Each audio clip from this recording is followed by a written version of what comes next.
बिस्मिल्लाहिर्रहमानिर्रहीम। अस्सलाम वालेकुम व्यूअर्स, आप देखें ग्लोबल टाइम्स पाकिस्तान। मैं हूं हैदर हयात खान। आज है 21 अगस्त, दिन है जुमेरात का, और सुप्रीम कोर्ट ऑफ पाकिस्तान से इमरान खान के लिए बड़ी बेहतरीन खबरें आई हैं। पाकिस्तान तहरीक इंसाफ के लिए अच्छी खबरें आई हैं। उनकी तफसीलात मैं इस वीलॉग में, इस वीडियो में आपके साथ शेयर करूंगा, और फिर आपको बताऊंगा कि आज अडयाला जेल में भी कुछ गैर मामूली चीजें हुई हैं। नॉर्मली अडयाला जेल का माहौल क्या होता है, और आज वहां पर उस तरह की सिक्योरिटी नहीं थी, उस तरह नाकाबंदी नहीं की गई। क्या इमरान खान की रिहाई के हवाले से रास्ते साफ होते जा रहे हैं, या मुज़ाकरात के लिए जो है वो रास्ता हमवार किया जा रहा है? इस पर भी इस वीडियो में गुफ्तगू करेंगे। सबसे पहले बात करें, इमरान खान साहब को 8 मुकदमात में जमानतें मिली हैं आज सुप्रीम कोर्ट ऑफ पाकिस्तान से। तफसीलात आपसे शेयर करता हूँ। सुप्रीम कोर्ट ऑफ पाकिस्तान ने बानी तहरीक इंसाफ इमरान खान की 9 मई के 8 मुकदमात में जमानतें मंजूर कर ली हैं। Chief Justice Pakistan Justice Yahya Afridi की सरबराही में 3 रुकनी बेंच ने 9 मई के मुकदमात में इमरान खान की दरखास्तों पर समाअत की। अदालत उज़्मा ने लाहौर हाई कोर्ट के फैसले के खिलाफ जमानत की दरखास्तें मंजूर की। इससे पहले चीफ जस्टिस पाकिस्तान याहिया अफरीदी की सरबराही में केस सुनने वाले बेंच में तब्दीली की गई, और 3 रुकनी बेंच में जस्टिस मियां गुल हसन औरंगजेब की जगह जस्टिस हसन अजहर रिजवी को शामिल किया गया। दौरान समाज स्पेशल प्रोसिक्यूटर जुल्फकार नकवी ने अदालत को बताया कि कल तबीयत नासाजी के बायस पेश नहीं हो सका, जिस पर चीफ जस्टिस ने कहा कि कोई बात नहीं। चीफ जस्टिस पाकिस्तान ने कहा कि आप दोनों से अदालत के 2 सवाल थे। लाहौर हाई कोर्ट का फैसला पढ़ा होगा। पहला सवाल यह है कि क्या जमानत केस में हतमी फाइंडिंग दी जा सकती है। दूसरा सवाल, माजी में साजिश के इल्जाम पर सुप्रीम कोर्ट ने मुलजमान को जमानत दी, क्या तसलसल का असूल इस केस पर अप्लाई होगा। स्पेशल प्रोसिक्यूटर जुल्फकार नकवी ने कहा कि जमानत केस में अदालत की ऑब्जर्वेशन हमेशा अबूरी नोयत की होती है। अदालती ऑब्जर्वेशन का ट्रायल पर कोई फर्क नहीं पड़ता। सुप्रीम कोर्ट ने जमानत से मुतल्लिक गाइडलाइंस दी हुई हैं, जो कभी फॉलो होती हैं, कभी नहीं होती। प्रोसिक्यूटर जुल्फकार नकवी ने सुप्रीम कोर्ट का जमानत से मुतल्लिक फैसला पढ़ा। स्पेशल प्रोसिक्यूटर ने एजाज अहमद चौधरी केस में जमानत मंजूरी का फैसला अदालत ने पढ़ा। अच्छा, इसके बाद चीफ जस्टिस ने रिमार्क्स दिए कि सुप्रीम कोर्ट में साजिश से मुतल्लिक केसेस में जमानतें मुस्तरद होने के फैसले पढ़कर आए। जस्टिस याहिया अफरीदी ने स्पेशल प्रोसिक्यूटर से मुकालमा करते हुए कहा कि आप केस में साजिश की बात करते हैं, कोई ऐसा केस है जिसमें साजिश हुई और जमानत मुस्तरद हुई हो। चीफ जस्टिस याहिया अफरीदी ने कहा कि हाल ही में सुप्रीम कोर्ट में जितने साजिश से मुतल्लिक केस आए उनमें जमानत मंजूर हुई है। सुप्रीम कोर्ट ने ऐसे ही इल्जाम के 3 केसेस में जमानतें मंजूर की हैं। अपने केस को साजिश से मुतल्लिक दीगर केसेस से अलग साबित करें। स्पेशल प्रोसिक्यूटर जुल्फकार नकवी ने कहा कि सुप्रीम कोर्ट में साजिश से मुतल्लिक जमानत मंजूर होने वाले केसेस में सबूत नहीं होंगे। मौजूदा केस में सोशल मीडिया पर साजिश से मुतल्लिक सबूत मौजूद हैं।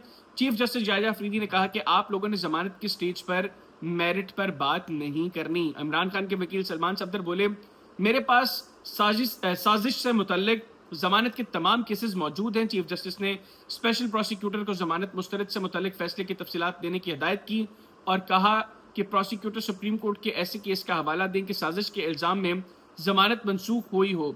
साजिश के जिन 3 मुकदमात में जमानत दी, इस्तगासा जुल्फकार नकवी ने अदालत को बताया कि उनमें नाम FIR में शामिल नहीं थे, जिस पर चीफ जस्टिस ने कहा साजिश के जुर्म के मुकदमात में जमानत ना देना थोड़ा मुश्किल होता है। केस के मेरिट्स पर किसी फरीक को नहीं सुनेंगे, दोनों फरीकैन समझ लें, केस के मरकजी हकाइक पर बात नहीं करने देंगे। मेरिट्स ट्रायल कोर्ट ने खुद तय करने हैं। स्पेशल प्रोसिक्यूटर ने कहा कि सुप्रीम कोर्ट ने 2014 में एक फैसले में फ्रेमवर्क तय किया। फैसले में करार दिया गया कि जमानत केस में दी गई ऑब्जर्वेशंस आर्जी नोयत की होती हैं। 1996 और 98 में यही असूल अपनाया गया कि जमानत में दी गई ऑब्जर्वेशंस आर्जी होती है। जुल्फकार नकवी का कहना था कि अदालती फैसलों में करार दिया गया कि जमानत में दी गई ऑब्जर्वेशंस ट्रायल को मुतासर नहीं करती। 2022 में मोहम्मद रफीक बनाम स्टेट केस में भी यही असूल तय पाया। बाद अज़ां सुप्रीम कोर्ट ऑफ पाकिस्तान ने बानी पाकिस्तान तहरीक इंसाफ इमरान खान की 9 मई के 8 मुकदमात में जमानतें मंजूर कर लीं। याद रहे कि गुज़िश्ता रोज स्पेशल प्रोसिक्यूटर जुल्फकार नकवी की तबीयत खराब होने की वजह से समाअत नहीं हो सकी थी, और अदालत ने आज दोबारा केस की समाअत का हुक्मनामा जारी किया था। ये बड़ी अहम डेवलपमेंट है, क्योंकि तहरीक इंसाफ के वकला ये कह रहे थे कि अगर सुप्रीम कोर्ट जो है वो मेरिट पर फैसला देगी तो इमरान खान को जमानतें मिलेंगी, लेकिन समहाउ उनको अदालतों पर एतमाद नहीं था।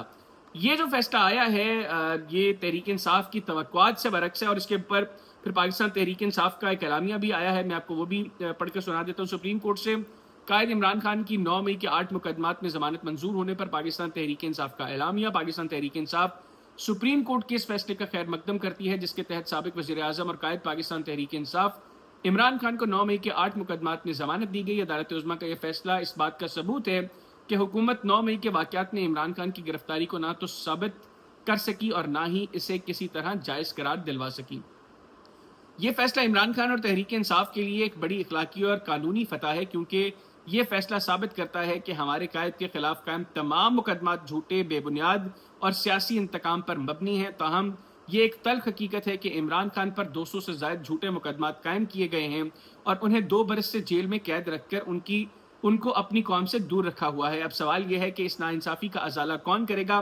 عمران خان کی بے گناہ اسیری، ان کے خلاف ریاستی طاقت کا بیجا استعمال اور قوم کو اس کے قائد سے محروم رکھنے کا حساب کون دے گا؟ اس زیادتی اور ظلم کے ذمہ داروں کا کڑا احتساب ہونا چاہیے۔ پاکستان تحریک انصاف اس عدالتی فیصلے کو انصاف اور قانون کی فتح قرار دیتی ہے اور پر امید ہے کہ عمران خان صاحب باقی جھوٹے اور سیاسی بنیادوں پر بنائے گئے مقدمات میں بھی جلد سرخرو ہوں گے اور اپنی قوم کے درمیان موجود ہوں گے۔ انشاءاللہ وہ وقت قریب ہے جب عمران خان پاکستان کی عوام کے ساتھ مل کر بابائے قوم قائد اعظم محمد علی جناح کے نظریے کے عین مطابق ایک آزاد، خود مختار اور جمہوری پاکستان کا خواب پورا کریں گے۔ من جانب مرکزی شعبہ اطلاعات پاکستان تحریک انصاف۔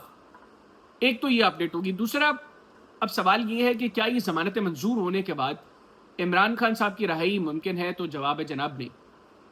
ابھی القادر کا جو کیس ہے وہ چل رہا ہے اور جب تک اس میں عمران خان صاحب کو کوئی ریلیف نہیں ملتا تب تک عمران خان صاحب جیل سے باہر نہیں آ سکتے، ان کی رہائی ممکن نہیں ہے۔ تو یہاں تک تو بات ہوگی کلیئر۔ اب بات کرتے ہیں جو میں نے آپ کو آغاز میں کہا کہ اڈیالہ جیل میں آج کچھ غیر معمولی حالات تھے، اور ہوا کیا ہے؟ ہوا جناب یہ ہے کہ نارملی کیا ہوتا ہے کہ جس دن عمران خان سے ملاقات کے حوالے سے کسی نے جانا ہوتا ہے تو اس دن اڈیالہ کے باہر بڑی سیکیورٹی ہوتی ہے، نارملی بھی ہوتی ہے، لیکن ناکہ بندی کر دی جاتی ہے اور لوگوں کو جو ہے وہ ہرڈلز کا سامنا کرنا پڑتا ہے۔ کچھ کو اجازت مل جاتی ہے، کچھ کو آگے نہیں جانے دیا جاتا۔ ایز آف ناؤ جب تک ہم یہ ویڈیو ریکارڈ کر رہے ہیں تب تک کی میں آپ کو اپڈیٹ دے رہا ہوں، اس کے بعد کیا ہوتا ہے وہ تو یقینی طور پر بعد میں بتایا جا سکتا ہے۔ ابھی تک کی اپڈیٹ یہ ہے کہ آج حالات ویسے نہیں، آج اس طرح کی رکاوٹیں کھڑی نہیں کی گئی۔ آج جانا کس نے تھا؟ آج ڈاکٹر امجد علی، چودھری افتخار حسین، امین اللہ خان، چودھری نذیر، بشارت راجہ اور اسد اللہ خان۔ اب اسد اللہ خان صاحب ہمارے دوست ہیں، بڑے بھائی ہیں، 92 نیوز سے وابستہ ہیں، پروگرام کرتے ہیں۔ اسد اللہ خان صاحب یہ ٹویٹ کر رہے ہیں کہ اڈیالہ جیل کے گیٹ نمبر 5 پر پہنچ چکا ہوں، خلاف معمول آج کوئی ناکہ نہیں لگایا گیا ہے۔ گیٹ نمبر 5 پر لسٹ میں میرا نام چیک کرنے کے بعد مجھے انتظار کرنے کا کہا گیا ہے، دیکھیے کیا ہوتا ہے۔ ابھی تک ان کو ملنے کی اجازت نہیں دی گئی۔ یہ ٹویٹ انہوں نے کیا 1:42 پر۔ ابھی تک ان کو ملنے کی اجازت نہیں دی گئی جب تک انہوں نے یہ ٹویٹ کیا۔ اس کے بعد وہ بتائیں گے اگر ان کو ملنے دیا جاتا ہے نہیں ملنے دیا جاتا، لیکن ابھی تک کی اپڈیٹ یہ ہے کہ خلاف معمول وہاں پر ناکہ بندی نہیں کی گئی۔ وہاں پر تھوڑا سا جو ہے وہ ماحول اس طرح کا نہیں ہے جو عام طور پر ان دنوں میں ہوتا ہے جب ملاقات کے لیے کسی نے عمران خان صاحب کے پاس جانا ہوتا ہے۔ اب دیکھتے ہیں کہ اسد اللہ خان صاحب کو اجازت ملتی ہے، اگر ملتی ہے تو خان صاحب کے ساتھ ان کی کیا گفتگو ہوتی ہے، یقینی طور پر وہ اپنے ویلاگ میں پھر بتائیں گے، ہم بھی آپ کے ساتھ وہ شیئر کریں گے۔ ابھی تک کی اپڈیٹ یہ ہے کہ عمران خان صاحب کے لیے آج اچھی خبریں، بہتر خبریں پاکستان تحریک انصاف کے لیے، اور ہم اوور آل یہ ایکسپیکٹ کرتے ہیں کہ ماحول بہتری کی طرف جائے، ٹینشنز کم ہوں، جس نے کوئی جرم کیا ہے اس کو اس کی سزا ملے، لیکن اگر کوئی بغیر جرم کے جیل میں ہے، سزا کاٹ رہا ہے، تو اس کو بری کرنا چاہیے، اس کو جو ہے وہ جیل سے باہر نکالنا چاہیے۔ ابھی تک کے لیے اتنا ہی، اجازت دیجیے، اللہ حافظ۔ پاکستان ہمیشہ زندہ باد۔